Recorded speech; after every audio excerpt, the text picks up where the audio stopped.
Magandang hapon pong muli mga idol at isa na naman pong pamamaraan para mapabilis ang ating hanap buhay sa pagsasoft drinks.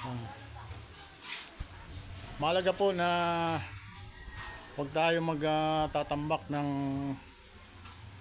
basyo na hindi natin inaayos, na hindi natin sinasort, kasi po mas madudoble po ang trabaho natin kapag dumami na po ang basyo natin na halo-halo. So mahalaga po na bawat dating ng truck natin galing sa delivery, inaayos po natin yung mga bote natin. Katulad po nito, orange sa orange at lemon sa lemon, RC sa RC. So napakalaga po niyan sa ganitong negosyo, dahil requirements po ito ng planta na ito yung magdi-deliver sila, dapat nakaayos na yung bote pagdating nila para bubuhatin na lang.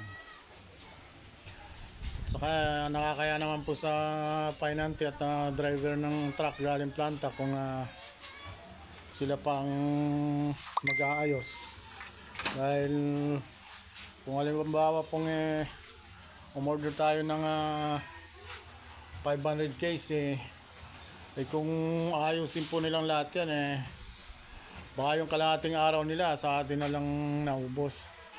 So kawawa naman. Kaya sa ganitong hanap buhay po, tulungan lang dapat para mabilis ang pag-asenso.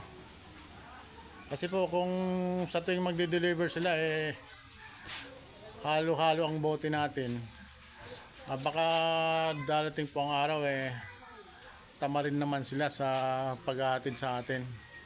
Kaya mahalaga po talaga na lagi nating inaayos. Katulad dito,